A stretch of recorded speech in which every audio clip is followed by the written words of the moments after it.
a very warm welcome, firstly, to our speakers, Andre Hoffman, who is joining us from Budapest, Carolan joining us from Oxfordshire. We have Mark Carolan joining us from Ireland, and Joanne Morgan, to be precise, joining us from Birmingham. And another warm welcome to all our guests on this Men Are From Mars event. So those joining for the first time, a little bit about KaushalyaUK, the platform that this event is hosted on.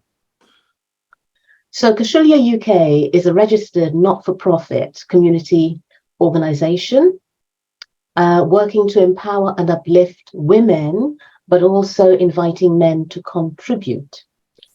The founder who is with us is Ritu Sharma, a women empowerment ambassador. And the main aim of the organisation is to empower, connect communities, raise awareness of issues that affect women. And the distinct objective is not just to support those in dire need, but also to support women who are on a journey to create a life of fulfillment through their personal, professional, and financial growth. Projects include education, personal and professional growth, health and well-being, financial education and entrepreneurship, and a wealth of social events. Ritu is in the process of registering a charity. And do you want to talk more about that later, Ritu? Excellent. So I won't say any more about that. So I have been volunteering with KaushalyaUK now for the last 3 years and thoroughly love it. That's why I still do it. And because of what KaushalyaUK stands for, that's why I am involved. So Ritu can share more later. So just before we start, can I ask everyone to mute their mics? And a little bit about me. As I said, I've been volunteering for the last 3 years with KaushalyaUK. I'm actually a natural health advocate. I'm involved in blockchain projects, and I am a follower of Christ, and I just love life. Rude not to, really. Age is a state of mind, and for me, life is an adventure and should be. So now we will start. And I will introduce our first speaker, who is Andre Hoffman. And Andre, joining us from Budapest, is the CEO of the Doctor of Self-Worth. He helps business leaders and individuals who experience inner struggle, self-doubt, feeling exhausted from working hard and plagued by negative thinking. Andre removes the internal conflicts and struggles from their mind to achieve confidence and inner peace rapidly. Creating rapid psychological transformations is his passion. He reconnects his clients from 5 continents to their authentic leadership and naturally high self-worth. As a result, they unlock their emotional freedom and multiply their impact in business and life. By gaining a new self-image, they tap into their true genius and purpose. Andre loves changing minds, changing lives. Love that strapline. Andre, your time starts now. I yield the floor to you. Thank you very much. I'm so happy to be here because this is going to, I hope, will change your life with all of us together. And thanks for the invitation. I will talk about business breakthroughs and personal breakthroughs, and I will see if I can share the screen. But think about it like this. If you are looking for new results in your life, then you need to find... are you able to see my screen? Yeah, all good? Because if you're looking for new results, then you will need either new strategies or a new mindset. But I say 80% is mindset. If you can't get your head right, you will probably fail. And I will share my story, how I've been able to fail myself for 20 years. So this pretty much the current results that you're having, and I hope this is your takeaway, at least from my presentation, is to do with your mindset. And if you're able to shift that, you will see new results sooner than later. And that's what I get really excited about, because in my understanding, self-worth is the ability to receive the unconscious expectation of a desired outcome, and to which you are able to align yourself, sometimes with help. I needed help, definitely. And then that self-worth, self-image, and you falls into one spot with your mind aligned to new results, and they will happen sooner than you can imagine. So at the end of this, you will have the information and the steps so you can move ahead by yourself. Or should you need additional help, just reach out to me on the contacts that we will provide for you. So just a bit about me. So you have a story behind this face. Well, I had a really hard start in life, I have to say. I was born in Budapest. It's not hard in itself, but unfortunately, I was not on a good terms with my dad. He was highly critical. I never felt good enough, and I felt ignored. And this relationship has put on some limitations. Through the rest of my childhood, I felt that I cannot be secure in myself. I had lack of confidence. I was anxious to do everything right. The school has added to it, especially Eastern Europe. I was born here in Hungary, and they are looking for your mistakes. Maybe it's no different where you are from. And of course, I was not confident to speak in front of people. My face went red. I was shy to ask out girls, and I somehow attracted wonderful storytellers into my life. So that kind of comparison was always triggering me. And I was the one who was holding back, not being able to share important information even at that time. And eventually I went to banking because I didn't know who I was or what I'm about. And I thought if I have money, hopefully I'll be happy.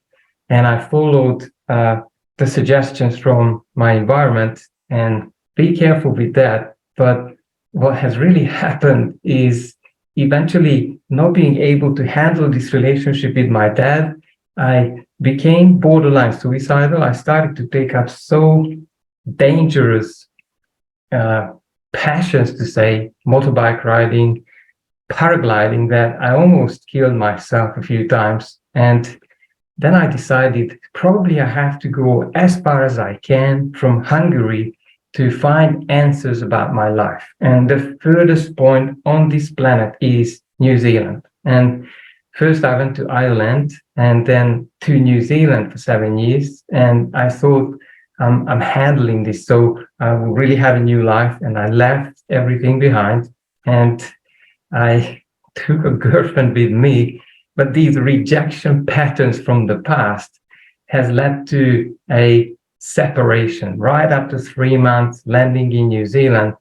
And there I restarted my life. And as a round peg in a square hole, I could not fit in. I had this idea that to find out who I am, maybe I need to now go and see spiritual gurus. So I went traveling, and I went traveling to exotic countries to find someone, hopefully, to tell me what's wrong with me, because these inner dissatisfaction, these insecurities, they never went away. And I have to tell you, I went into extremes to prove myself. I was a marathon runner at that point. I won the national championships in basketball. I was climbing ice, but that love from my dad has never arrived into my life.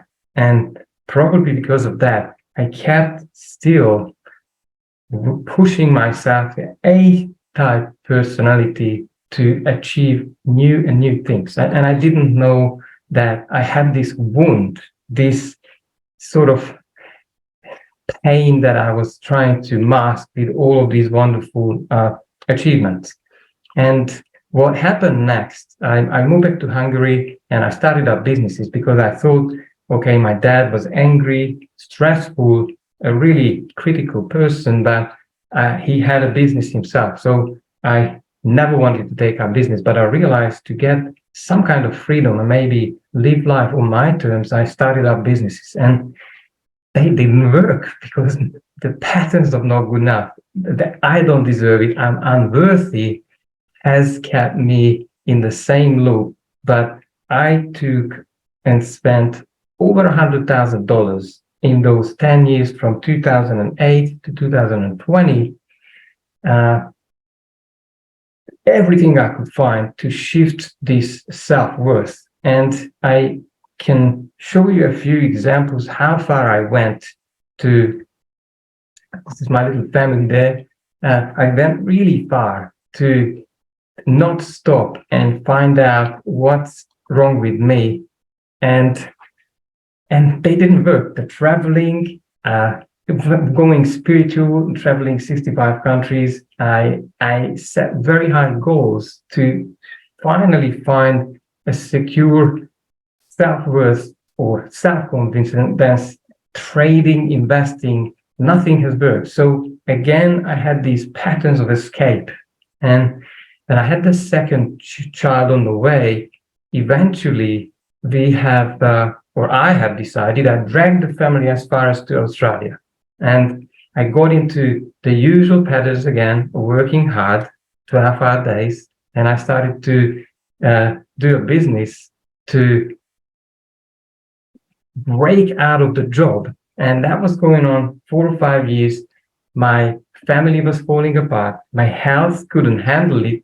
And it got to the point where I was working nights to earn more money. And my wife asked me one day, when I almost had a few accidents through the night, working, and never actually be present to the family, because when I got home after working 12 hours, I started to do my home business and I was sleep deprived constantly. And she asked me if it's time for us to divorce. Now, that point probably was the turning point in my life where I decided that things have to shift. This 35 years of pain, it has to go away, because if it's not, I'd rather die. And that point, I thought, this is the last goal in my life, and I'm happy to die with that on my tomb to say he's tried and dropped that at the last moment. And I believe that pain was enough to finally set me up for a new life, which eventually led to a mindset coach, someone who was able to shift these limiting patterns of not good enough, or I don't know what I'm here for, or what's the point of my life, and the victim patterns, because I hated my kids because they took my freedom away. So eventually I became the doctor of self-worth, and the brand name came from one of my clients, because I became quite surgical in removing limitations as fast as possible. So people don't need to work with me more than 6 or 9 months. And that's very exciting for me, because I always wanted to do and deliver results fast. And what has happened since I became an inspiring father, I'm free. Now we are traveling with my family in Europe for the next 1.5 years. And we were looking for a new place to live. But finally now, not from escape, it's because we want to be closer to our family.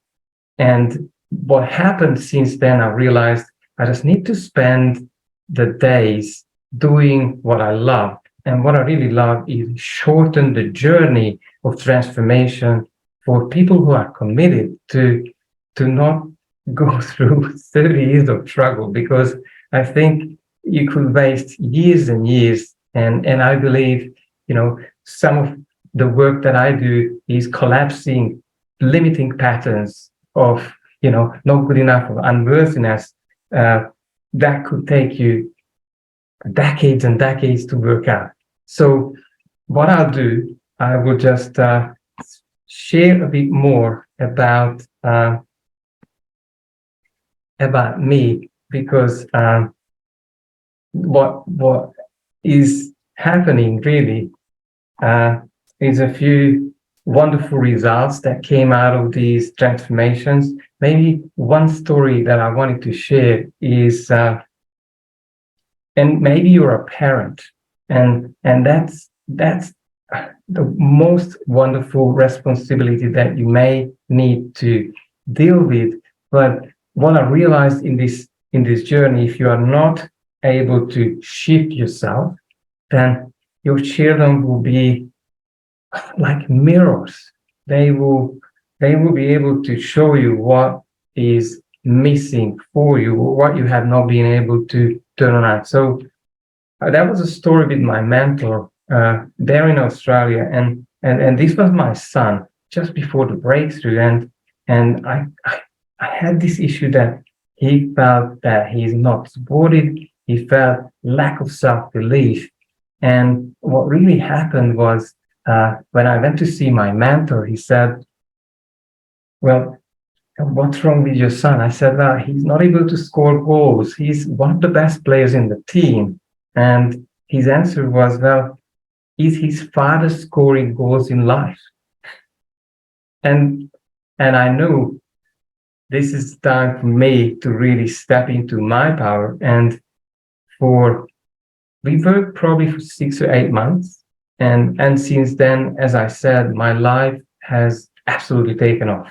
I've helped hundreds of people, and they have been able to achieve new results fairly fast. And I think that's what you deserve. If you're listening to us, and there will be amazing speakers today, then take away as much as you can, but don't do it alone, because I've been doing it alone. I bought hundreds of books, and they have never been able to help me, because I was doing things that are absolutely comfortable. Here's a few results I wanted to share with you, just a couple of feedbacks and reviews that I've got, because I didn't know that you need someone else from outside to find your limitations. But since I decided to get a coach and get someone to help me, I will never give up having either a business coach, a mentor, someone who has achieved the results that I'm looking for. There's a few more wonderful people from Australia and from the UK, because what I learned on this journey, and this is how your mind works, is you only be able to grasp or process pretty much 1% of what's happening around you. And the filters that you are using, I've got a demonstration tool. The filters that you are using are what they do. They are filtering out everything else from life. So if you have some limitations, and we call them beliefs, that there is not enough, or you are not good enough, or you're not smart enough, you're not well connected enough, then that's all you're going to find in your life. And I believe if you're listening to us, if you show up here, I believe showing up is the most important thing. Then don't stop and seek help, because that saved me probably another 20 or 30 years suffering. Maybe I've got one more for you. So I decided, when I got this breakthrough, to help everyone I can to be a better parent, to really show up for themselves, and to rapidly change their outcomes and results, because I think you're running out of time.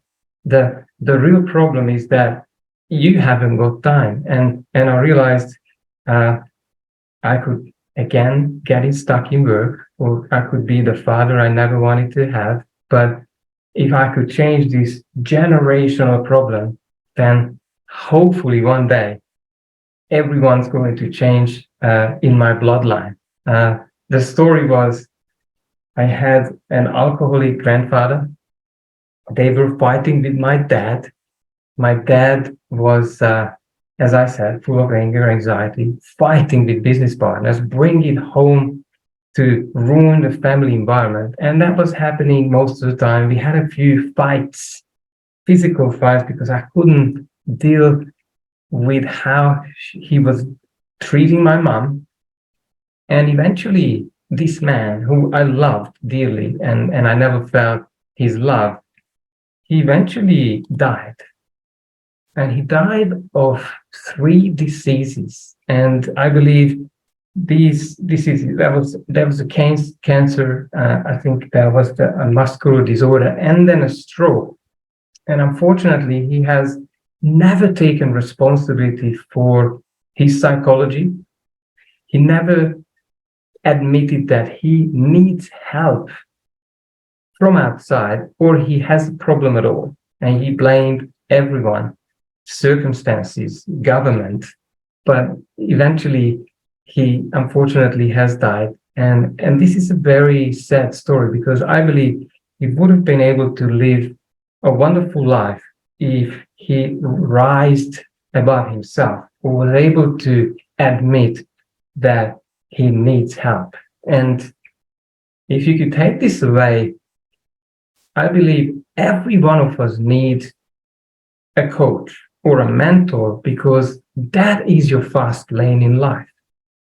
And if you're able to use someone else's external view, which is remember the 99% that you cannot see, or someone who has results, wonderful results in many areas of life, they play life at a higher level, seek them out because probably they will see your limitations and at least you become aware, because that is step one, becoming aware of where you are slipping and sliding as far as new results. Then what your takeaway should be from my presentation is to then seek someone out who has consistent results in getting people over the other side, empowered where they are getting results faster and even faster, because there comes a time, I believe, in everyone's life, if you're doing this work, and you might need to look at this at a few year term, then your mind will be aligned. And I'm sometimes talking about subconscious mind, conscious mind. You probably already know that you need to set goals and know where you're going. Well, I did know where I'm going, but massive action is not enough because I was taking action, as you've seen, for 20 years and I recreated past results, pain and struggle, and my life almost collapsed.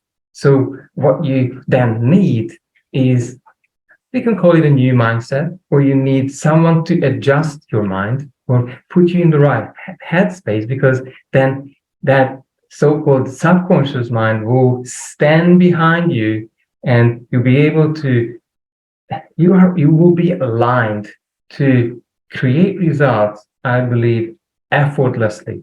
And I'm saying effortlessly because it is. You could play life, you could align yourself to easily create results without effort. Well, thank you very much for your time. And if you want to reach out, then you'll find me on drselfworth.com. Take care, and I hope to hear from you guys soon. Ciao. Hey, Andre, thank you. Put all your details in the chat, please. Yes. What a life. What a life. Oh my goodness. Yeah. Sometimes we really don't know what struggles people go through, but you've come through. It's quite moving, actually, Andre. Well, I'll save all the questions till afterwards.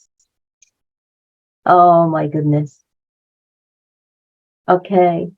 So now it gives me great pleasure to introduce you to Carolan Moon, joining us from Oxfordshire. Carolan Moon is the life coach for capable women who struggle. She's their sounding board, providing clarity when facing challenges and navigating life's complexities. Whether it's feeling distant from a partner, parenting teenagers, work stress, or caring for parents, Carola helps clients process, normalize, and explore challenges from different angles. This empowers them to intentionally manage these issues with increased self-awareness while pursuing desired life results.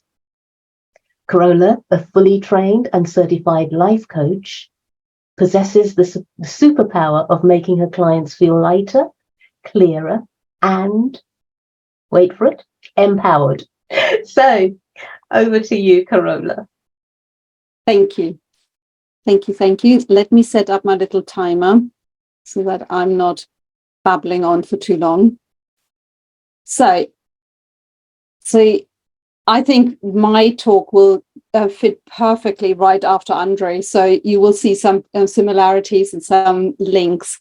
So today is all about stories. And I've not only got one story for you, but three. And they're all along the theme of bad choices make good stories. So that's a quote by Erin Dion, and I just thought that was a really good fit for what I'm going to talk about. So my first story is all about maths. So it was another Tuesday at school, and I had maths. I actually liked maths. I'm a weirdo like that. But I wasn't actually very good at school. Nor was I the kind of student who would put a hand up a lot or ever, really. So, and as usual in math at that year, I sat next to Judith, who was a straight A student in almost all of her classes. And she was putting her hand up all the time. And she was like, fully into it, except in maths. And it didn't make any sense to me because she was so good at everything, but maths was so hard for her. And weirdly, it wasn't hard for me at all. So I was surprised by how straightforward it seemed to me. So you apply some rules to some numbers and out would pop the right answer. And it seemed very black and white, which I liked, rather than German. I'm originally German. So that was always quite hard. It seemed to be lots of shades of gray. So, but this was an entirely new thought for me, though. This, I am good at this. Up to that point, I hadn't been a good student. I didn't put my hand up, and teachers agreed. So if you'd asked them, and they told me quite in uncertain terms, not uncertain terms, whatever, that I wasn't very good. And so because it was a new thought to me, I didn't trust it. It didn't fit me. And I certainly wasn't going to put my hand up. I wasn't that kind of student. Now, over to my second story. It's set in the UK, so fast forward quite a few years and experiences, as well as a move from Germany to the UK later. I was working as a contractor for Vodafone and had a really good run. I was the product manager for a new mobile self-service application that had made some headway. So we were just about to launch. The app was taking shape, and within the company, our project got more and more positive attention, which was great. But something weird had been happening. I was being invited to more and more high-level meetings to which I hadn't been invited before. Instead of being the person who, in the background, makes sure that the app is well designed and the solution is for Vodafone's customers, like a really useful application, I was suddenly invited to present the progress we were making to important stakeholders. And it scared me a lot. I surely wasn't the person to do that. I felt like I was in a car, like literally that was my story. Felt like I was in a car driving at high speed and forced to put my head out of the window with the full force of the speed and the wind against my face, teeth clattering and all. It was so overwhelming and I couldn't take it. it became clear to me that I'd reached my personal glass ceiling and I quit. That was it. It's out. Now, my third story is about coaching. So fast forward again, I trained and certified as a life coach. I had my daughter, I'd moved to Austria, had my son, and it was a year after my son, I was ready to start work again. And the obvious choice would have been life coaching, of course, because, that's what I had fully, trained and spent lots of money and time and energy on to qualify. And I loved it. Like, if anyone asked me, I loved life coaching. But the problem was that I hadn't been able to sell my life coaching services successfully prior to having kids. So there was a thought that latched onto me that I couldn't shake, which was that I wanted to sell something that people needed, but not something that I had to convince them that they wanted. So it was literally, I couldn't get rid of this. That thought had taken such a root in my mind that I made a decision. I wasn't going to offer life coaching. Instead, I was going to offer photography, which was another hobby of mine. With that new decision and clarity, I started my photography business. So these are my 3 stories. Now I've got a question for you. Do you think they're true? Do you think that's what happened? Are they all true? Any? You don't have to answer, but have a think. So my answer is yes, of course they're true. I wouldn't lie to you, what would I do? Sit here and tell you like a full story. They all happened, but they're also all not true. Because they were the stories I made up in my mind that I kept entertaining to help me make sense of my circumstance, of my situation, and help me reconcile with my identity at the time. Because it's our thoughts that form and inform our identity. And when we try on new thoughts, they won't have a chance to take root if they don't tally up with the self-identity that we have of ourselves. So while factually the stories are all true, I really was not good at school, and I really did quit my job at Vodafone because I felt overwhelmed. And I really did start a photography business rather than my love of, doing my love of life coaching. They were true because I believed these stories I told myself, my explanations of why I had to do what I did do. But other alternative stories about these circumstances are also true. You see, a story, or the way I see it, a story is a take on things. And that take can be very helpful or not. The take of all my 3 stories I shared were not very helpful. They took me all down a path that I didn't necessarily want to go down on. Now, let me tell you an alternative version of these previous stories, which is always easy in hindsight. So with maths, my story was, I'm not good at school. And the alternative take on that story is that I wasn't used to doing well at school, and that it took me a while to catch up to that identity shift from someone who doesn't do well at school to someone who does. And at that time, I had no one who challenged my take on this situation. And instead, they all kept seeing me as that girl who doesn't even bother to do well. And now I know it wasn't a helpful story to get me to enjoy school and do well. But I couldn't see it. Like Andrew was saying, sometimes we need that outside view, and I didn't have that. Similarly with Vodafone, I was doing a good job, so much so that my boss wanted to help me grow. Like, he promoted me, he moved me forward, he pushed me towards those, important meetings. But what I didn't know at the time was that the only thing that was happening to me was that my nervous system was overwhelmed. I just couldn't cope. I didn't have the tool. I didn't have the time at the time have the tools to grow into the next level Carola, who could present at these important meetings and just take it in her stride. I now know that I hadn't reached my personal glass ceiling, but instead I just didn't have the needed mindset, understanding, support, skills, and tools to adjust to that new pace. It just all felt too fast.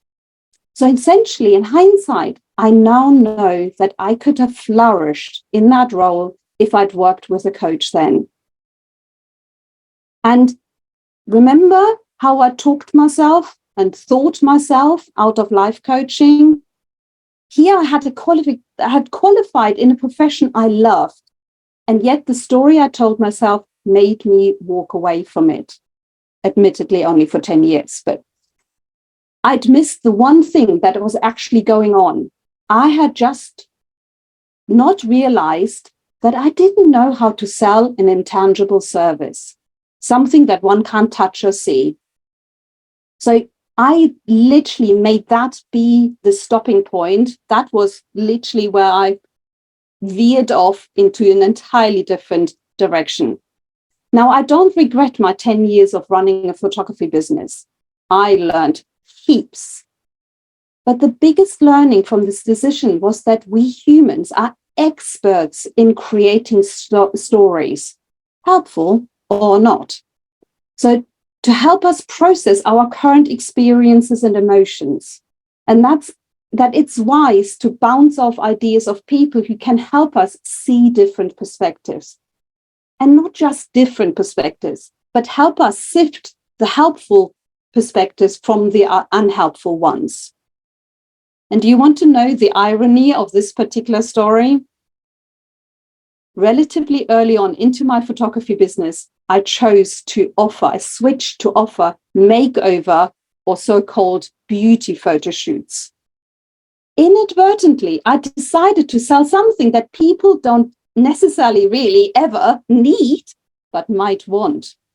Exactly the thing that I thought I couldn't sell. You ask me. So to end this, I found a beautiful quote from the Handmaid's Tale. And it says, I would like to believe this is a story I'm telling. I need to believe it. I must believe it. Those who can believe that such stories are only stories have a better chance. So with that, I hope that we learn from my sharing that we always have choices how we see what is currently going on and what's going on in the past, because there's always another story to that same history, to that same experience. So, and if you have listened to me and if you like what you've heard and if you feel drawn to reach out to me to help me sift through your unhelpful and maybe, find your helpful stories, do get in touch. So I will put my details into the chat, but my website is thecarolamoon.com. Thank you so much. Awesome. Oh my goodness. Well, yes, you've got your details in the chat. What I'm going to say is, please, at the Q&A, this is our opportunity to find out more from Carola. And yes, what we're going to do now is have a short break, not literal break, but a break from our speakers so that Ritu can share about KaushalyaUK, but also the charity that she is going to be setting up. So I'd like to introduce Ritu Sharma, CEO and founder of KaushalyaUK, Women Empowerment Ambassador, a brilliant friend of mine, but also an actor. She is a co-production. She's co-owner of a production company, trying to get all that out, an entrepreneur, published author, best-selling author, and also public speaker. So Over to you, Ritu. Thank you, Carol. Thank you so much. You do it so perfectly for everybody else. Yeah, it's all right. Thank you so much. It's all good. So KaushalyaUK is all dedicated to bringing women together, empowering them and giving them opportunities for expression and growth. And I'm ever so thankful for our volunteers like Carol, who have taken it on board and feel responsible for everything that they do. And Carol is a big part of KaushalyaUK. She's my personal advisor as well. So thank you so much, Carol, for everything that you contribute to KaushalyaUK.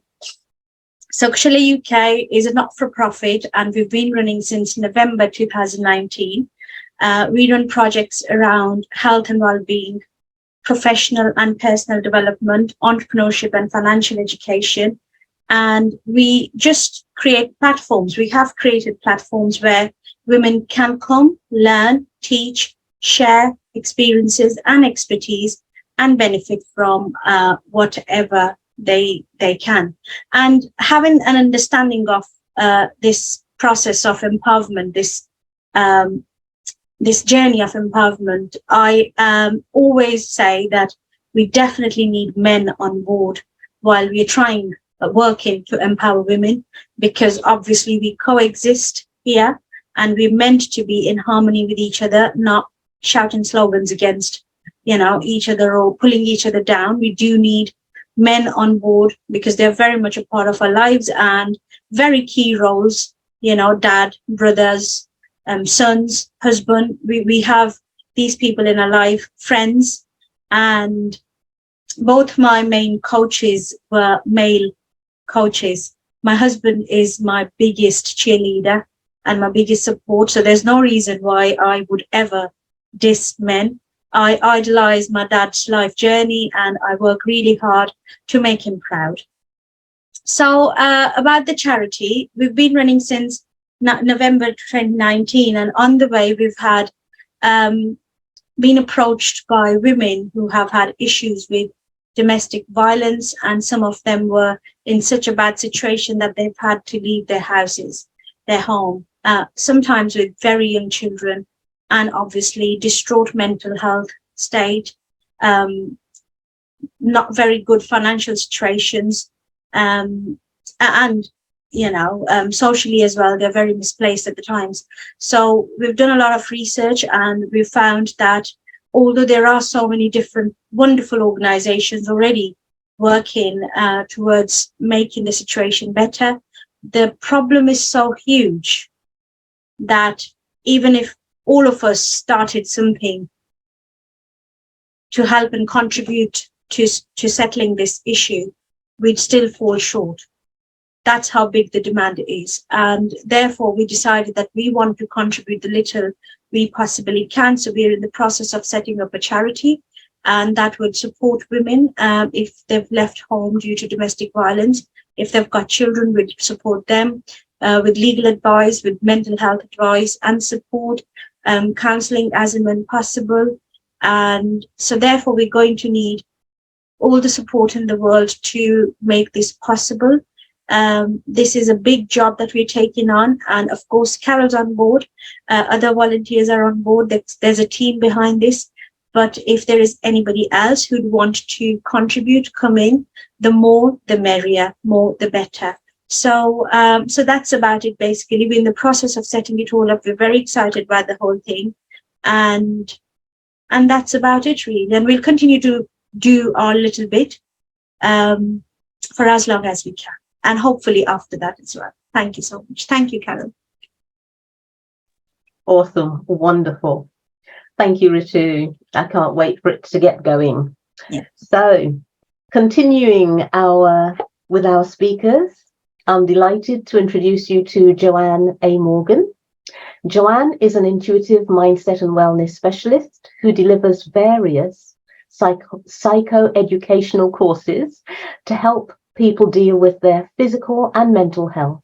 She allows individuals to unlock their full potential and live fulfilling lives so they can reduce anxiety, stress, and disempowering behaviors and build better resilience. Her approach empowers individuals to cultivate a positive mindset, develop resilience, and overcome limiting beliefs. Joanne believes in nurturing the mind and body with a holistic approach to well-being. There's a lot more to Joanne than I've actually said, but right now, Joanne, introduce yourself. Thank you for that introduction, Carol.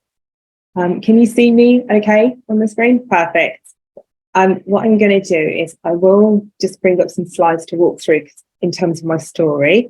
But so far, it's been just amazing hearing the other speakers, and there's so much synergies in the journey that everyone's had as well. So hopefully my story will, contribute to that also. So if you just bear with me, we'll just get my screen up. Okay. Have you given me, sorry, Carol, have I got access to share my slide? Yeah.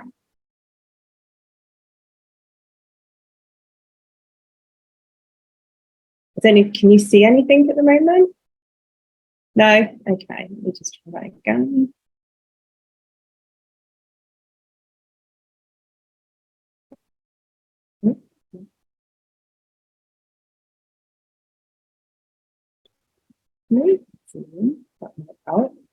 Right, here we go.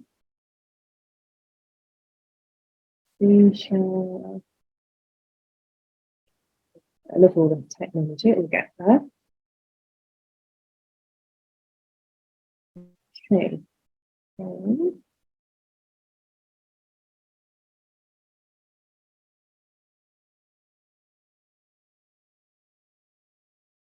I can actually see everybody from my screen. So it's me.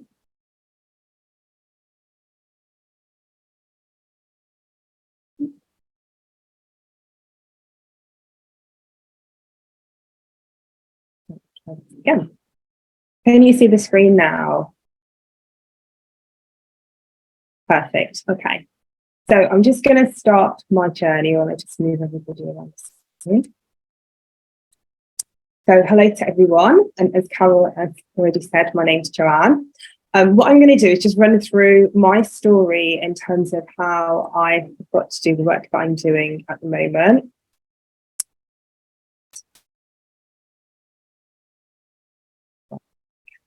So firstly, what I want to say is just to give you a little bit of background about myself. And a bit like Andre, when you mentioned about your corporate life, I also worked in the corporate industry. So my journey started with working in the banking industry. And like many people, when you get a job that appears to lots of other people to be, a very good job, you feel like you've made it, used to be the term, it's a job for life. So in the sense of, doing something with yourself, I kind of thought that this was it. And this was my career, as I said, for a very long time. You always have this thing where you think that, as I said, you'll work here forever and this is the only thing that you're going to do. But as you'll see, that story did change as time went by. So that's just a couple of points that I'd put in terms of the things that make people feel that they're successful. But about myself, some of the things that I'm interested in is I've picked a couple of themes. So people, travel, and food. Okay. So the aspect around people is that I have a little bit of a curiosity, and I've noticed that when I look back on things that I've read and how I've kind of been with people, I've always had this curiosity about how people are. So I have this thing with connecting with people. It's like, what makes people tick? Okay. I just have this innate curiosity. And I think this enables me to engage well with people. And when I look back to a lot of the jobs that I did, a lot of my roles were always people orientated. It's never much around, say, figures or, behind the scenes. It was always related to people and how they work and what I can do for them and how I can help them. So that's kind of been my mantra with a lot of the things that I do. Traveling was another one of my pastimes. So when I talk about my curiosity, it was always about the exploring and kind of like not wanting to stay in the norm. So I think I had this little bit of a resistance to just following and conforming to the norm of how things should be. And you'll see some of that in how I work as well. A lot of the clients that I work with see that, because I kind of look at them as very unique individuals rather than, as I said, just following a blueprint that everybody tells you to do. And my last kind of passion is around food, which kind of links into me exploring the world of being a nutritional therapist. But also I just like food. And I think one of the things that I do say to people is my ideal job would be a food taster and a film critic. Those two jobs combined, I think, would be perfect. But alas, that was not something that I went into. But what I do want to talk about is something that you'll see in the theme of my talk, is when I talk about having shifts. So in my journey to doing what I'm doing now, I have had what I call several shifts. So the first shift that I had, and this is around having a feeling, and you'll see this in terms of why I've kind of termed myself the intuitive wellness coach and the intuitive mindset coach, because I'm a very big believer in that inner feeling that we all have, that gut instinct that many people hear. I'm a massive advocate. And when I work with my clients, that is exactly what I focus on, to bring out the best and enable them to kind of navigate through stuff. So when I talk about the shift around location, like many people, I felt like I was losing focus, okay? We can all do jobs in front of the desk, constantly doing the same thing on repeats, okay? And you kind of lose yourself, you kind of become your job. So for a lot of people, when I meet them, and I ask them who they are, they always tell me what they do. It's always about a title. It's always about this status. And I just used to think, well, there must be something more to a person, an individual, than just your title. So when I had the title, like many of you have, losing my focus was part of that experience, because we can be successful, we can work in these careers, we can have these titles, as I said. But at some point, you sit and you say to yourself, there has to be more to life than this. Okay, I had one of those moments, and just to give you in a nutshell, one of those moments when I was in my banking role led me to take a career break, and that led me to go on what I can say my first shift. My first shift took me to America, working at a summer camp. I had a great amount of time there, and it just led me to see the world differently. It was something that I really needed to take me out of my own comfort zone and to really do something different with my life.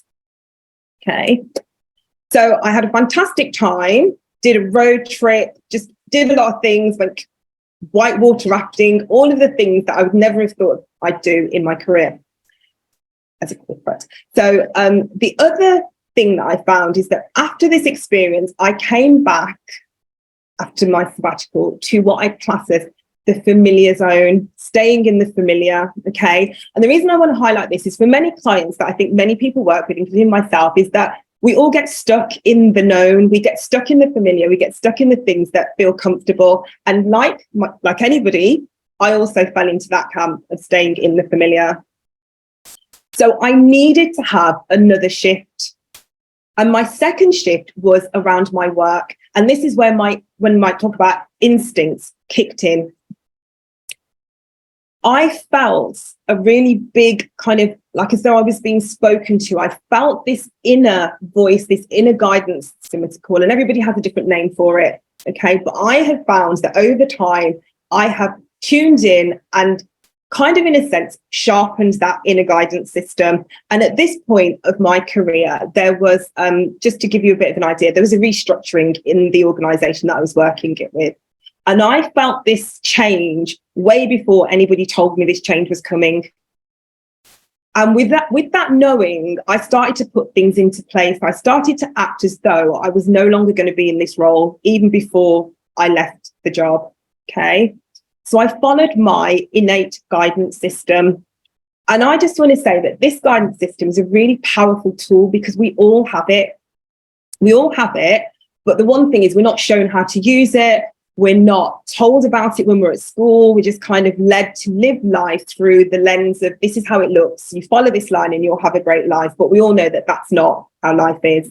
Okay. We all know that there's a different way to live.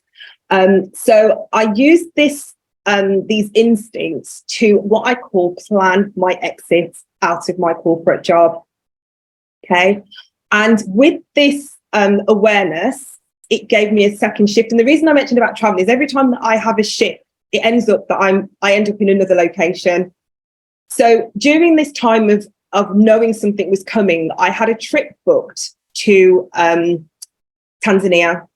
And this was another time when I could reflect more. And as I said, learn from others and see that life, again, could be so different. Okay. I came back to work, and there's a part that when sometimes you move out. So work finished, I actually then managed to leave the organization, and I stayed in what I call the wilderness. And what I mean by that is when I talk about everybody having a status and a label, that's what you become. Okay, we can conform into becoming those things. The wilderness for me is, what does everybody do when they're no longer doing these jobs? You know, going to work 9 to 5. What do people do? Okay, so a lot of this wilderness was a good time for me to explore, and it led me to get more curious. It led me to start networking, something that I didn't really have the time to do previously. So I networked, I put myself in different locations. And I also kind of took myself up to what I call quiet spaces.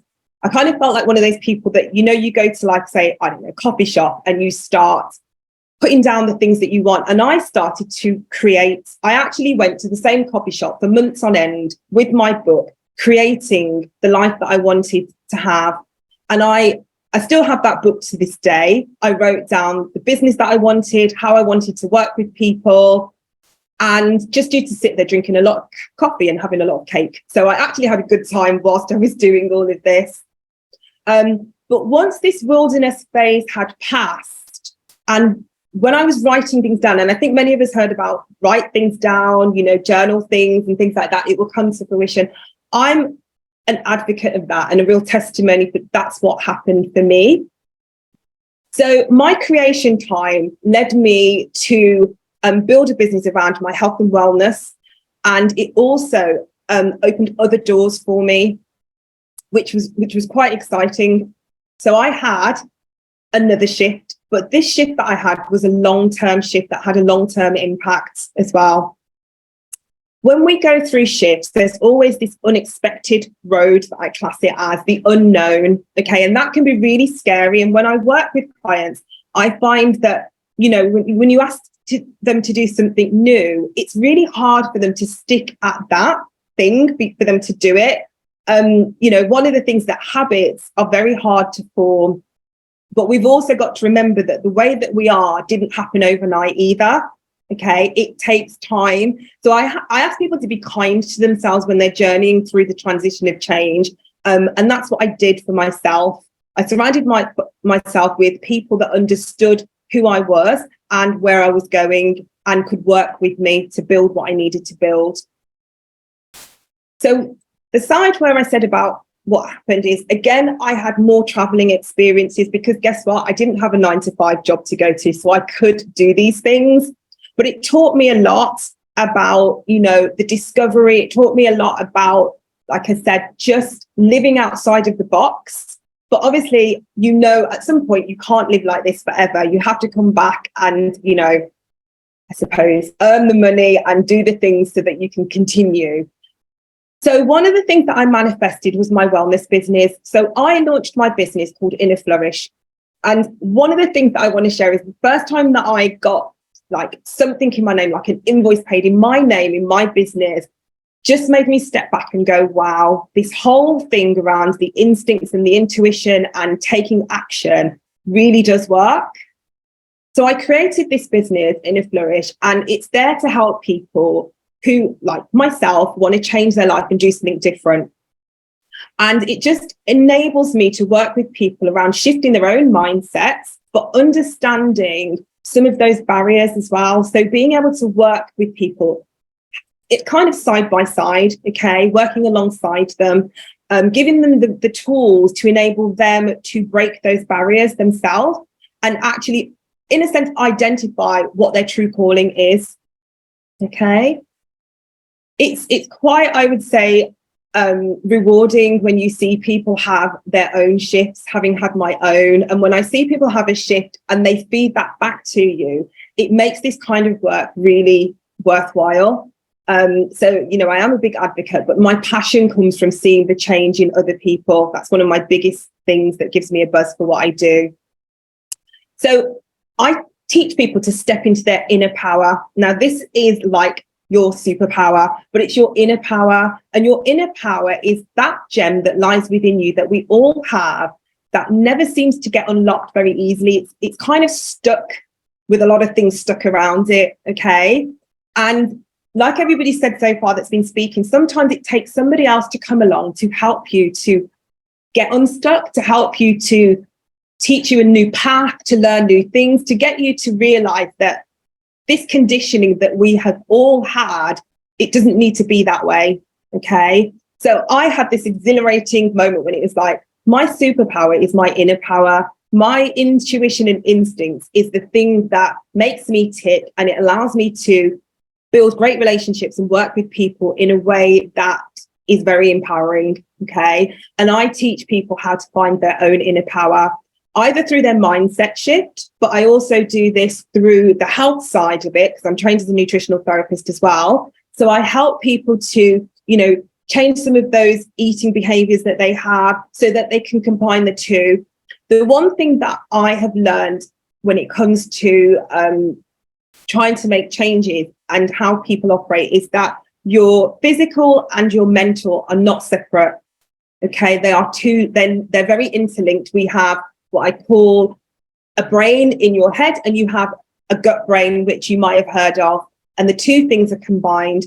So when I do my work, a lot of it is centered around understanding the habits that maybe drive you to do the things in terms of the eating side of it or the procrastinating side of it, because it doesn't just happen. There's a reason that we end up that way. But the other thing that we need to remember is not to beat ourselves up in the process.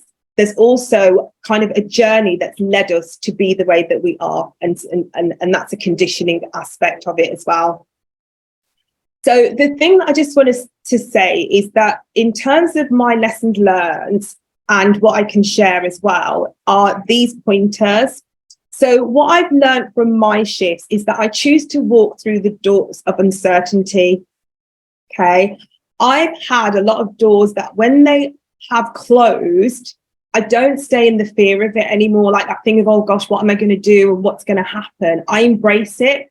And I actually look forward to stepping through the unknown, okay, because that is where change happens.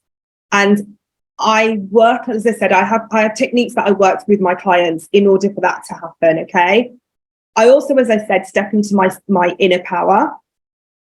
And when I do my coaching sessions, I really try and encourage people to talk about what is holding them back and then doing the discovery work to explore what that inner power is for them.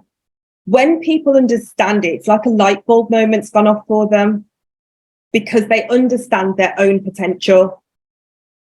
And the third point on here is around, I use imagination to allow me to create, because that's where a lot of this work came from. And that's how I was able to create the brands that I have and the work that I do.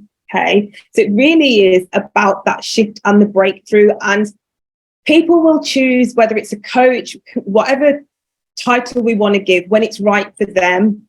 But what the job that I think I have is to light that spark in somebody else, to make them see the potential, and also, you know, allow them to be brave and bold enough to walk that walk. Because one of the things that is disempowering is when we stay in the norm, doing the same thing over and over again. And we've all heard that saying, you will get the same results. But even though we hear those, and I'm smiling because I'm thinking of all the books sometimes that we've probably all got at home as well. And I have this saying that we all have books at home that is going to change our life and make us millionaires, but we never seem to get there at this moment. Okay, it's not to say that you can never get there. So my message to everyone is, you know, when you need help, don't be afraid to ask. Okay, find someone that you resonate with, but believe in the ability of working with someone that can actually shift you into the unknown, because that is where your potential and success lies. Okay, so if I can see my time's probably up soon. But if anybody wants to find out, I'm happy to connect. People can find out more about me. I will put the information in the chat box. You can connect with me on innerflourish.com, and I am here to serve. So thank you for listening. Awesome. Thank you, Joanne. Thank you. All right, save your questions because we have our last speaker coming up. And Joanne, more to be said after. I just love that. Thank you. So, a quick couple of mentions. I have sent them private messages, but I shared with you when we first started about, I now listen to audio rooms. And we have, let's see if he's still on. Yes, Eni Yansang, who hosts a variety of audio rooms on LinkedIn. So please follow him and connect with the people in those audio rooms. There are various subjects that are discussed, resilience amongst them, with amazing people, including Donna Martin when she settled back in Australia. So moving swiftly on, gives me great pleasure, Mark, to introduce our final speaker this evening, Mark Carolan, joining us from Ireland. Mark is a dynamic and transformational life and executive coach. He is also a corporate wellbeing coach and consultant, and takes his experience and learning from over 20 years in the corporate world as an inspiration for his talks and work on how we can be better in life and better in work as a result. As well as being a very committed coach, he is a passionate public speaker, twice Toastmasters national champion, and a TEDx speaker, where he spoke about the magic of being yourself, capturing his philosophy that coming home to ourselves and living a life in line with what we value is the catalyst for living our best life. There's a theme running through here. So, Mark, over to you. Thank you, Carol. Thank you. It's lovely to be here. And we've had the pleasure of some wonderful stories so far. And my role here now is to tell another story. And we live in a culture of story all the time. When in Ireland, a greeting that we ask each other is, what's the story? Because we want to know, we want to hear a story, we want to hear another story, because that's how we translate, that's how we process, that's how we understand our world. The culture in Ireland, and I don't think it's too much different in the UK, it's a culture of oral storytelling. And this oral storytelling has been handed down through generation after generation after generation. And that's how we built the world around us. And if I'm to tell my story, I need to go further back, because my story begins a lot further than when I began. And I think every one of our stories begins in those spaces, because we're only here because everyone else before us told their stories and lived their stories and lived their life in order for us to be here. And there's a couple of stories that are quite pivotal in my own life. And there's one in particular that involves my grandfather, who passed away in 1947. And this was a long, long time ago for my grandfather who passed away. But at the time, my father was only 2 years old. And my grandmother had 10 children from 12 years and under. And you can imagine in Ireland in 1947, and it was a very impoverished country, the possibility of you surviving with 10 children under that age was highly, highly unlikely. I'm sorry, I forgot to set my time. I was just doing it. And a lot of children at that time were adopted to America. And my father and his sister, who were 2 and 1, were supposed to be adopted to America because they didn't believe they could survive. And my grand, though, in the last minute, as someone was coming to collect the kids, said, I can't do this. I can't do this. Either we do this together or we can't do this at all. I cannot quit on anyone in my family. And I never heard this story until I rang my father one day while I was in university. And to say I wasn't the most committed university student would probably be not even close to the truth as to the effort I put in. But I rang him to say, listen, Dad, I'm not doing these exams. There's no point. I haven't done any work. I'm not going to bother. And my father just said, you can't quit, because Carolans don't quit. And he told me that story for the first time. And I went, okay, wow. That's some story. So I did the exams and I passed the exams. And I learned very quickly that by quitting, you lose immediately. So you can't quit. Now, I tell my kids those stories. I tell them how Carolans can't quit. And while usually it works out in my favor, sometimes, as my youngest child one day, she was eating sweets and I said, "You've had enough sweets, Dara." And she said, "But Dad, Carolans don't quit." So these things can backfire on us too, but they're an important story in my family because it matters, and it is a motto that matters. Now, it has also had a detrimental impact on myself too, and I will come to that. But what I really want to say here is just about stories, because story is how we live and how we live through our entire life. And we build ourselves around these stories, and we tell these stories for ourselves all the time. But my real story, why I'm here today, begins when I started working. When I went into the corporate world when I was about 20 years old, or 21 years old. And I started working in Citibank, where I managed to meet my wife. So it was a good story too. And in fact, my sister-in-law sent a picture of my two kids under the sign in Dublin when they were in there last week, like, reckon this is what this place forms. So there you go. So you never know what's going to come out of these stories.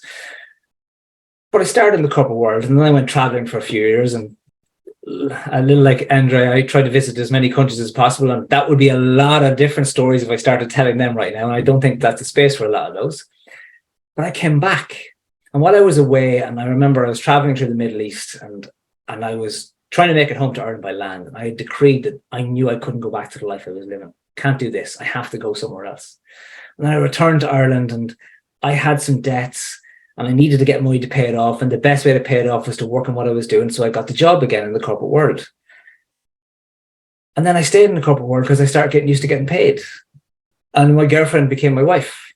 And then I needed a house. And then we had a mortgage, and then we had kids. And every one of us knows this story. We get stuck because we don't know anything else to do. Because we have all these things that we have to pay for and have to organize, and they become more important than everything else. And so we're always trying to meet our wants. And the wants are to have enough money, and the wants are to have a good house, and the wants are to be able to provide.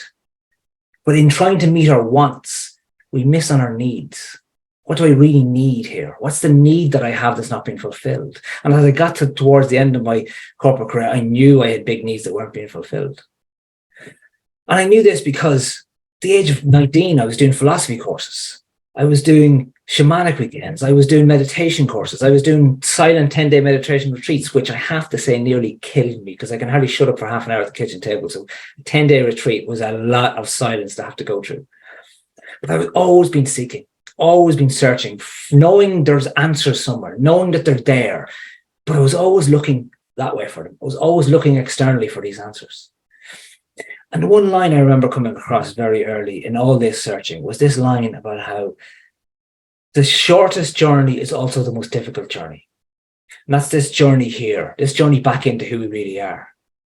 And I could never grasp it. I could never quite understand what that was saying. So I would read the next book, and I would do the next course, and I would try to learn the next thing. But none of them were quite getting the answers to me. None of them were quite helping me find out what I needed to know and figure out what it was that mattered to me. So my corporate career goes on. And I was doing well because I was good at parts of it. I'd been promoted loads of times. I was a senior manager in places. And I can't say I didn't love parts of it. I love people. I've always loved people. And that's a story I don't have time to tell about how I come from a country shop background. And in that background, I learned how to speak to people of all ages and all walks of life. That's probably the most invaluable education I ever got. And it was a beautiful place to be because it was a community. And I was in community, which is something we're desperately lacking in our modern world. And I was good at problem solving. And I was good at bringing people with me. And that helped me get there. But it didn't help me be myself all the time. And one night in 2000, December in 2000, I was sitting in this room, actually, at this desk. No, not at this desk. My wife has moved it around about 7 different times around the room because she's not happy with how it looks. But it's some space in this room. I was sitting, and it was 11 o'clock at night. And I was working away and still working because I had one of the teams I had. Manager was out sick and supervisor was out sick and clients were calling me from the US. And these were all important problems, of course. And I just had an epiphany. It dawned me, if I do not change what I am doing, this is it for the rest of my life. And then I thought of my dad. And he passed away at 57 years old. And 57, when he passed away, I was only 24. And that felt like an old man. But now I am an age that I remember him being. And I remember on my 45th birthday last year, every year I take myself away, I do whatever I want on that day. Because if you can't celebrate yourself on your birthday, when can you do it? And I went up a mountain and I was walking around that mountain and I was thinking that I thought when my dad was 45, he knew everything. He knew it all. I realized he knew nothing, just like I do. He was as making it up as he went along, like everyone else is. And that was a startling thing to finally realize, because that's what we're all trying to do. But one of the things he said, and I could tell stories and stories and stories about my dad, because he was a man of community. He was a man who taught me about having no sense of entitlement about yourself. He's a man who taught me so much, that so much of it I only learned after he had passed, because I was too young to really realize the stuff that he was trying to tell me. But he said before he died that all he wanted was more time, because his kids were all still, we were 25, 24, 20, and 17. And he wanted to see us settled into some sort of life that he had nothing to worry about anymore. And my mother wouldn't have anything to worry about. But he didn't get more time. So when I thought, if I don't change, this is my life for the rest of my life, I realized maybe this is my life until I retire, until I don't even get to retire. So how long is that? How much more can I spend doing something that does not make me happy, that is not who I need to be, that is not who I am? So I resolved there and then that I had to do something different. But I had the same question that everyone has in this situation. The people I meet in the coaching space say to me all the time, people who are 17 and people who are 65. I still don't know what I want to be when I grow up. It's so true, because we're never told in school. It's about being what you value, being what matters to you. It's not about being rich. That's not success. It can be success if it brings you to the right life. But it's about making sure you do something that matters to you. Because when you were in school, do you remember those kids who put their hand up and said, I want to be a nurse or a fireman, police officer? They didn't really know what that meant, but they knew they wanted to find a way to serve. And they knew if they could do that, they would be happy. They were really saying, I want to be happy. I never knew that was a choice. I thought I had to make enough money to get by, or make enough money to have a good time, as I spent too much time doing as well. All of these things that we do. So I decreed there and then I need to do the right things. And I started asking myself questions about what do I value, what's important to me. I started asking myself coaching questions. I started looking at how people matter to me, making a difference matters to me, my family matters to me, having autonomy matters to me. I was wondering, how can I do that? And then, like everything in life, when you open up your eyes to see what's possible shows itself to you. And I was sitting at this desk about a month later, it was mid-January, and I got an email from my boss to say, I want to have a meeting. My boss never spoke to me or never had a meeting or anything. So this is unusual. I went down and I was making a cup of tea. Being up in this part of the world, I love my tea. And I was waiting for my tea to brew, because you need to leave the tea bag in the cup and not mash it, by the way. That's a different story altogether. And as I was doing that, I realized I'm about to be made redundant. So I went back up to my desk. I dialed in, the HR were on the call, and they said, Mark, your job has been made redundant. I thought, oh no, that's terrible. But the truth is I was angry and I was disappointed. And I thought, am I not good enough? What have I done wrong? And I still went through all of these feelings, even though I was getting what I want. Because being rejected is hard, no matter why you're rejected. And I struggled with that a little bit. And it took me a little bit of time. But like I said, the right things open up for you when you start opening up. The very next day after I'd been made redundant, I had a meeting with a life coach through work. And I sat down and I met her. And she said, so Mark, how can I help you? How's your health? Perfect. How's your fitness? Perfect. Exercise loads and great. How's everything else going in your life? Yeah, it's great. I just made redundant, but that's actually not a bad thing. She goes, why the hell are you here? I said, I know now. I'm here because I need to know why you do what you do and how you do it. And that lady was Mary, and I've been speaking to Mary on and off for the last 2.5 years since I started doing this. And I was on garden leave for 3 months. They tried to find me another job, but I didn't want it. And I was on garden leave, and I got coaching qualifications, I got NLP qualifications. I started talking to coaches left, right, and centre, and I just threw myself at it. And I loved every minute of it. I love every second of what I do in the coaching space, and I learn every minute. What I have learned in 2.5 years and how to coach, but not just that, in about myself. Because every time I'm coaching someone, and it is a pleasure to work with someone as a coach, but it is a privilege. It is a privilege to sit in a space where somebody is telling you their story, and where that is truth, where somebody is being honest about who they are and what they want out of life. Because every single time they are, you see a part of yourself. You see that part of yourself that hasn't healed yet. You see that part of yourself that needs to change and needs to grow. You see that part of yourself that you are holding way too tight to, that you've got to let go.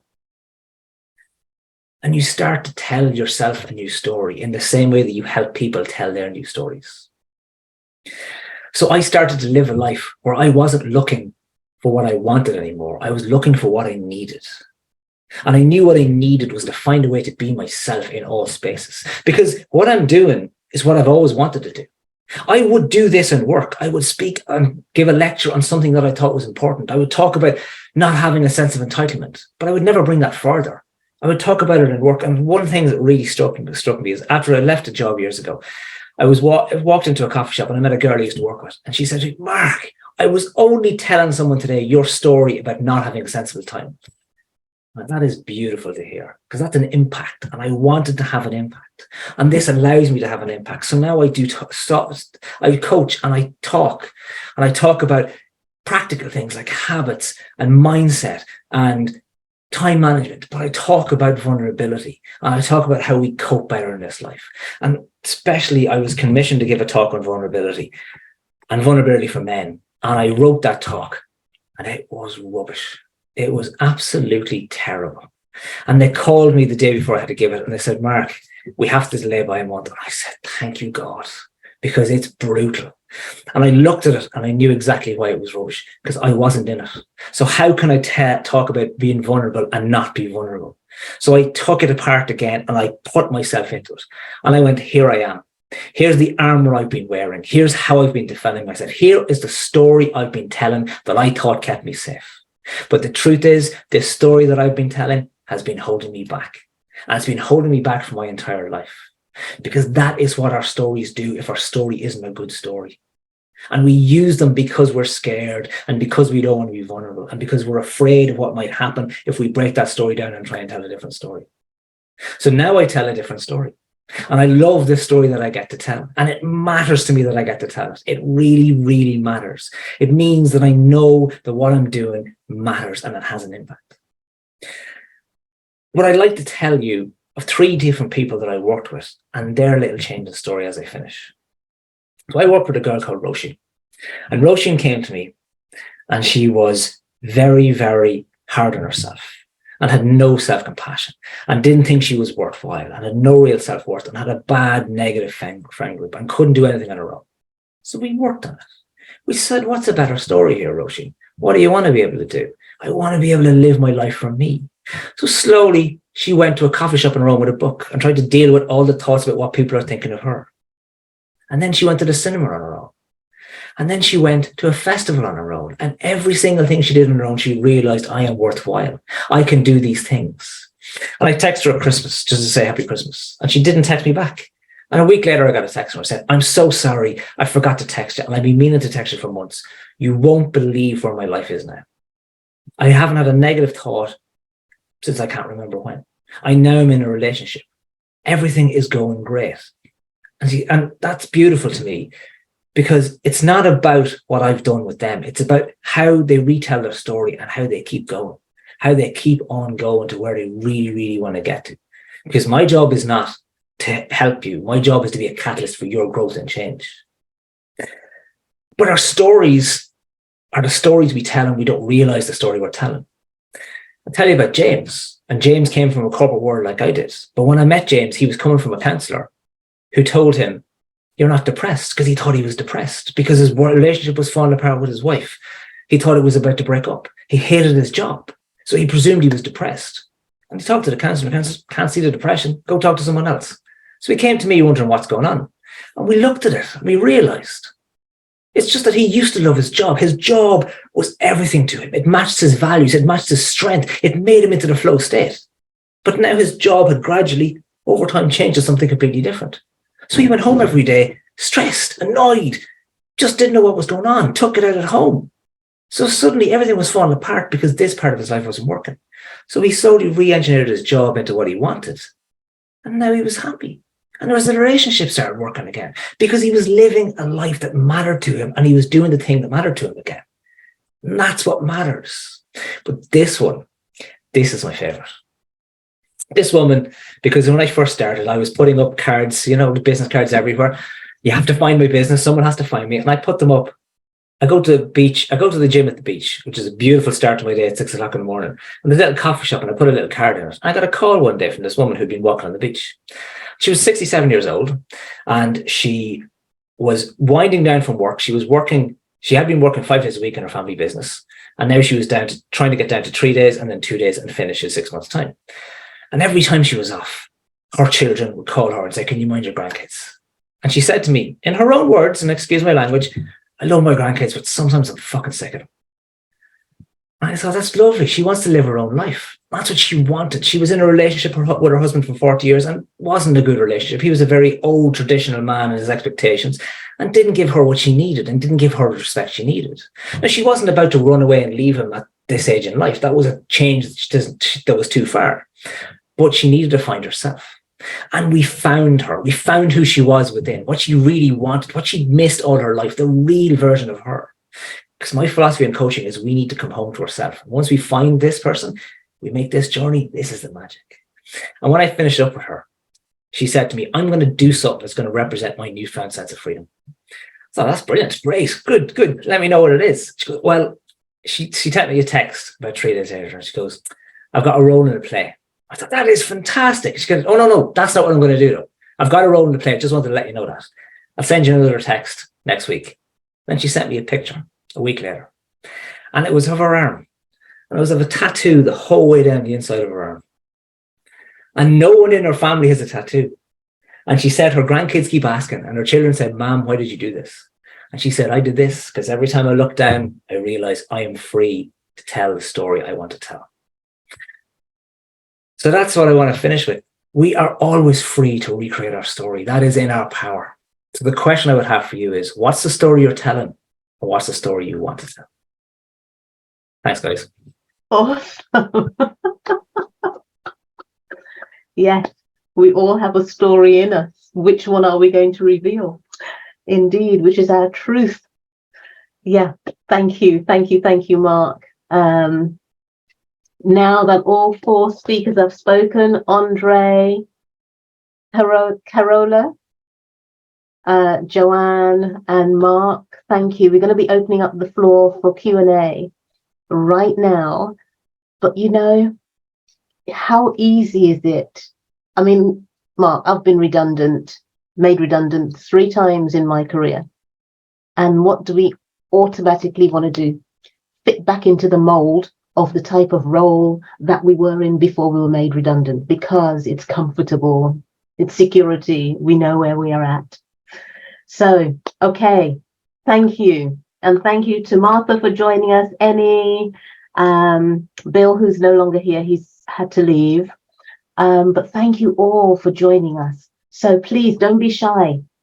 What questions do you have for our speakers?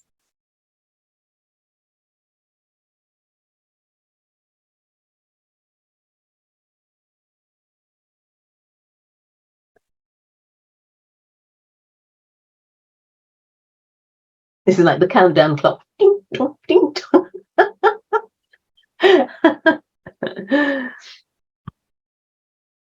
I don't have a question, but listening to Mark's story, Mark, your story is, my story is very much similar to yours.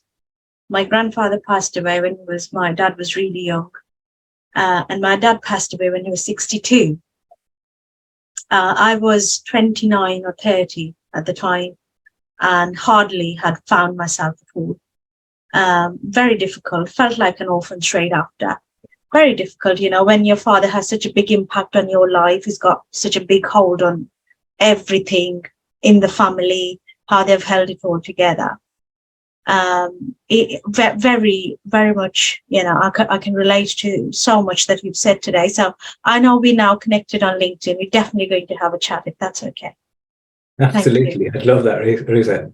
Thank you. I've actually made a post, Ruta, just on that.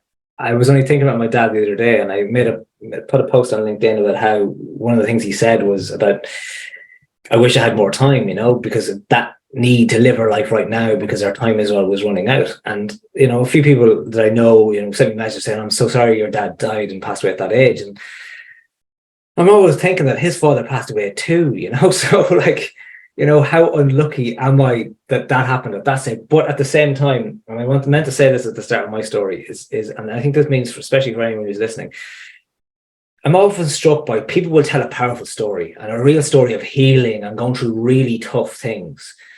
And then someone else will be afraid to speak because their story isn't as strong or as powerful as the person who's just spoken. But everybody's story matters. And everyone's story matters to them and to who they are. So just because their story does not reflect or isn't as severe or as tough as the person who's spoken before, it doesn't mean your story isn't true and isn't worth hearing. And also there are so many stories that are untold, I believe. Like there was a space of 5 years to 2015 to 20, I lost 7 people from my childhood, 2 aunties, 2 uncles. My dad, my grandma died at the same time, and my godfather. So I knew I haven't got time. It's time to live. Who knows how much time we've got left? Yeah. Yes. The next generation. Exactly. And to that point, both you're both making, I find we're doing ourselves a disservice when we say, yeah, but my story isn't as tragic or as big or as dramatic as someone else's story. I think we do, like, it doesn't matter, like Mark was saying, it doesn't matter how big or small it is your story. And it's really important to really own your story and process your story, or, whatever you need to do with your story. Yeah. Absolutely. And what I've also noticed is, especially with stories of domestic violence, domestic abuse of any kind, not just violence, any sort, many a times women are snubbed off for sharing their stories. And what you hear people say is, oh, this happens to every other woman. If it happened to you, what's the big deal? And I think that's the big deal just right there, where if it's happening to every other woman, why aren't we getting up and doing something about it, rather than say, oh, it's the norm, it happens, let's just put up with it. But and there's a very critical story that I heard about, domestic violence, where there was sexual abuse, emotional, financial and physical abuse. And the first time somebody sat the lady down and listened to her story and believed her, that was her first breakthrough. That was her first big step to healing. And although she did not win the legal case that she was fighting, she said to that person, the coach she'd been talking to, that this is my win, that you believe me. Yeah. Because the guy said, I believe you. He goes, I believe you. I know what you're saying is true. And she goes, this is my win. Because up till now, nobody heard my story or nobody wanted to know. So absolutely what you guys have just said about sharing stories and, believing that it is important, because it is important. It absolutely is important. Mm. Yeah. I think, Karen, when you were saying about the types, I think this is why sometimes people hold back, because it's like you said, if they don't feel like, it's like when you watch those shows and somebody pours everything out, it doesn't matter if somebody doesn't have that story that's going to hit somebody, in that way. It's like everybody's journey leads them to a certain place, and there's somebody in the world that's going to resonate, no matter how big, small, indifferent, similar. It just is the fact that you connect with the person that connects with you, that you resonate with, and that's who you probably will open up more to. Like when I'm working with clients or I have patients I work in practices with, sometimes there's things that they tell you that they wouldn't tell their family and friends.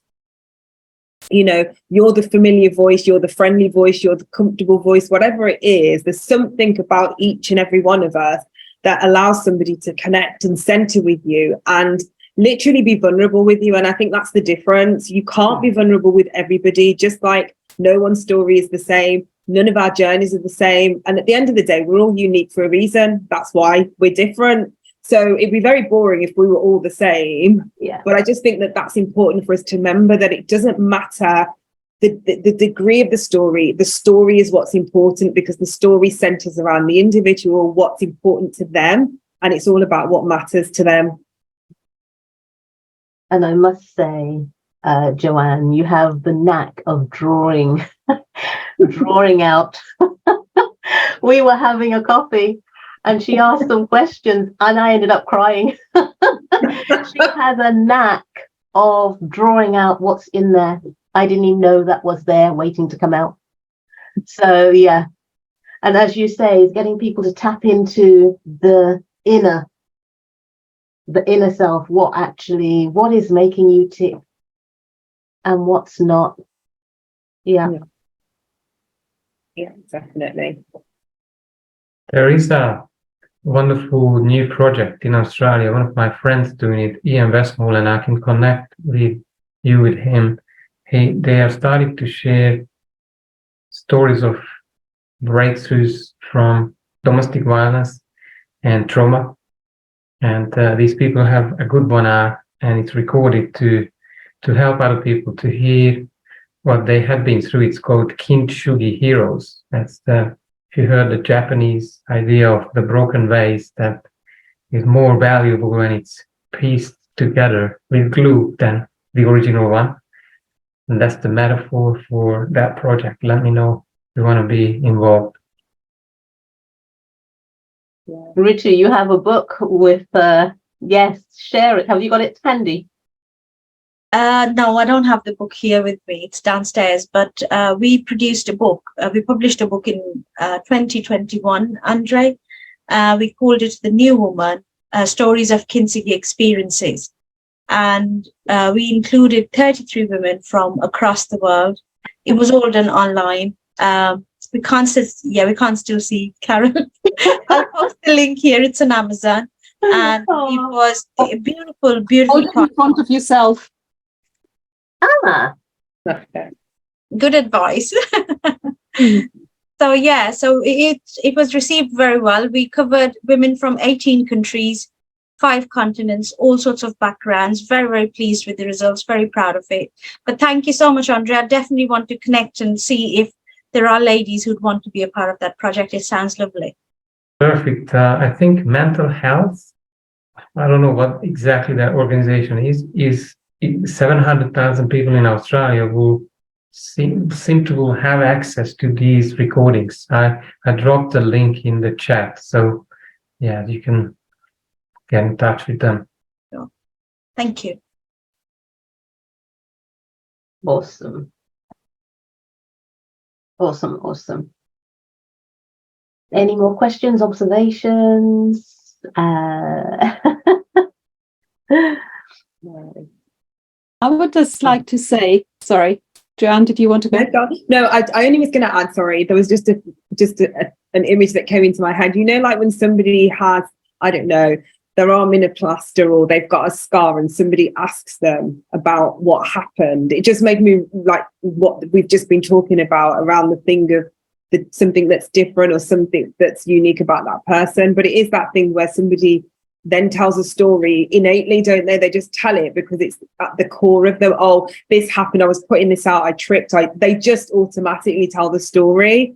But I think it's just very different when it's more personable. So it's like people just being comfortable with being able to talk. I think the more we talk, the more, uncomfortable it becomes and that is for men and women. I think, Mark, you were saying something about the work that you do, but I think I've done groups for men and women, and I think there's so many women's stuff out there, obviously, because that's normal. But when I work I work with GP practices as well, and I know that that's an area that's, it's not as seen, let's say. But I think, like I said, everybody needs their space to tell their story. So I think it's just for us all to create the opportunities like we're doing, and we're all doing great work. So, yeah, that's what I need to add. And I wanted to just reflect that we all told stories, and we all I think we all had this idea of what stories do we want to tell. And we had now 4 speakers, and we all told beautiful stories, but all very different and all very touching. And I loved that type, especially because we are all doing similar kind of work. We're not engineers, quite like similar in what we do. But I just loved the difference, to hear the different takes and feel the passion behind all the speakers' voices, stories.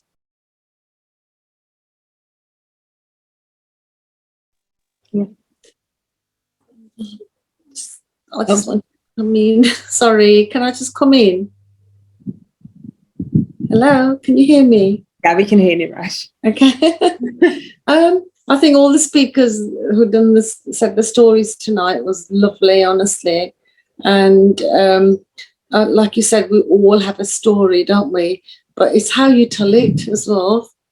And sometimes people can't break out of that sadness they've had many years inside them. Like, for instance, parents are dying. I mean, I was very attached to my dad as well. So I lost my dad on a very happy, sad occasion, because it was my son's wedding, and he passed away 3 days before my son's wedding. So I had to do the wedding and the funeral afterwards.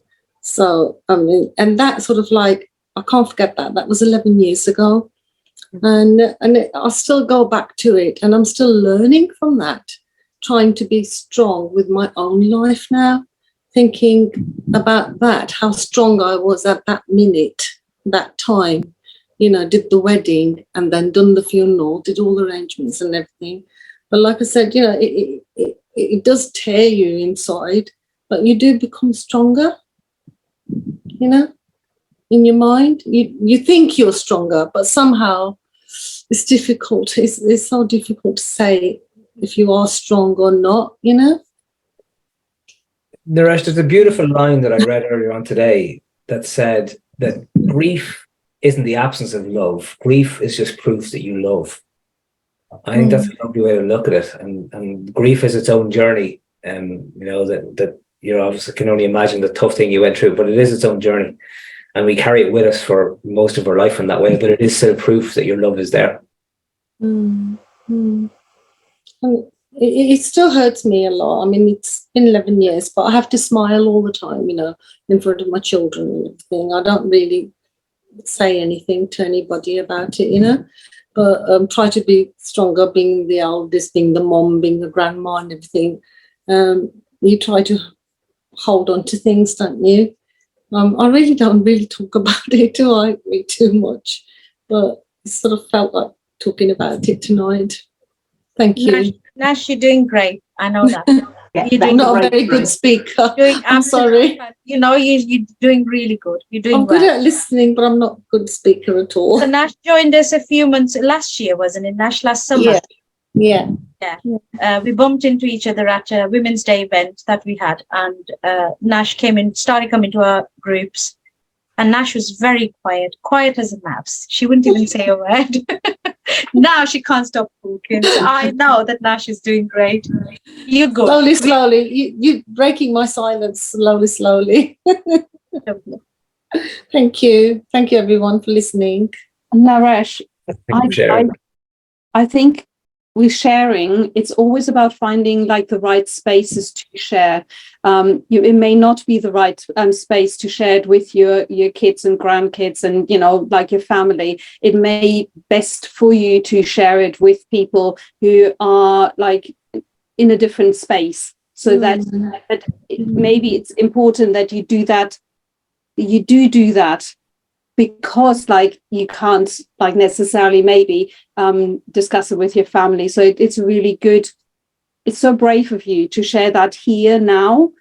And it's at the same time, it's also, I think it probably will, like, it helps, because if we just lock it away, that grief and that pain, then it just festers in its little locked space. And sometimes it just needs like to be let out as much as you can, however you can. Yeah, thank you. It's just that I'm finding it very difficult to come out with some words and things, just to come out with them, and when you were saying, I've lost this, I've lost my dad, at an early age. And that just took me back when, seeing my dad just lying there on the bed dead. And I'm thinking, oh my God, I've got a wedding to do in 2 days' time, 3 days' time, So that scene just came back to me like that. When you were all saying, oh, I've lost, when I think Andrew was saying, you've lost so many people. Yeah, 7. I think, yeah. 7. Yeah, 7. Was it 7 altogether? You've lost one after the other. 7. No, within 5 years. So it was Oh, kind of my dad and grandma. So my dad and his mom went within 5 months. Yeah, together. yeah. And then I lost my father-in-law 7 years ago. It's actually his anniversary today, 7 years today. We lost him, and then 3 years later, just before lockdown, 2020, was it 21 or 20? The lockdown was. I can't remember now. It's been that long. Yeah, we lost my mother-in-law. So, but I became, to deal with that sort of grief, I was stronger in front of other people. I wasn't strong inside, but I was strong to talk to everybody else, to comfort them instead of comforting my own self. Do you understand what I'm saying? Yeah, absolutely. Yes. Yeah. Yeah. You're strong for everybody else. Yeah, I no was one's strong. looking after you. I was then. Yeah, I was then. I think the way to resolve grief, and maybe that's the long term, that's what I found, and it's happened before these people were gone, was finding a new meaning about what life is and having a very, very spiritual and maybe unorthodox view about who we are as spiritual beings.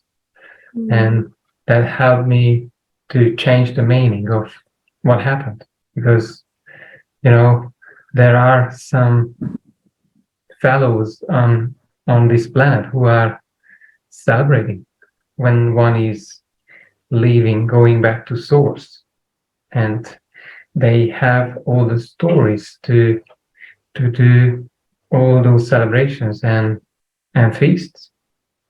It's the same event, right? Somebody dies, yet we have certain meanings and expectations, and we were born into certain cultures, and we're not bound. Life is a big experience, isn't it? Life is an experience, and if you can talk about it, which is a learning zone and a teaching zone for other people as well, isn't it? Really. So as I'm listening to everybody's stories, like nearly every week, I listen to loads of speakers now, don't I?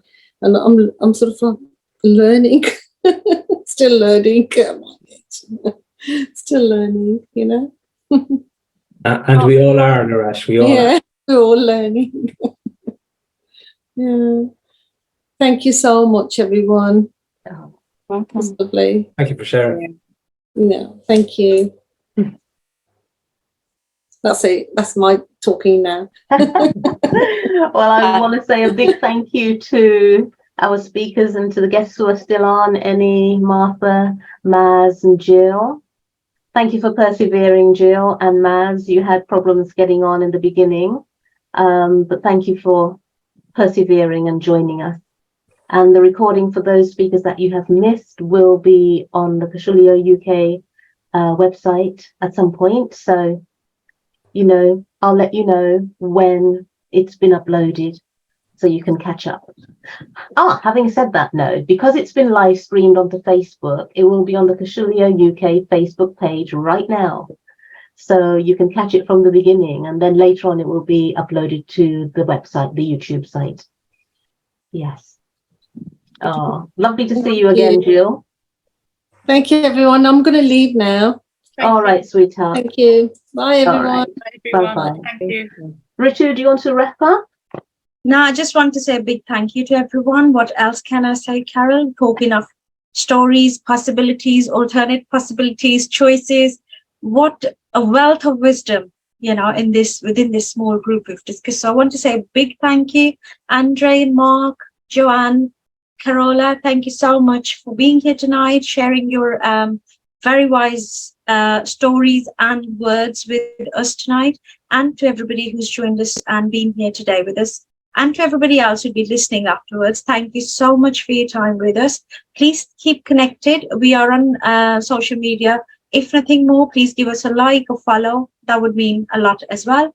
And stay connected. And thank you so much. Have a wonderful rest of the evening wherever you are. Bye for now. Thank you. Bye, everyone. Thank you. Bye. Thanks, everyone. again. Love that. Bye now. Bye.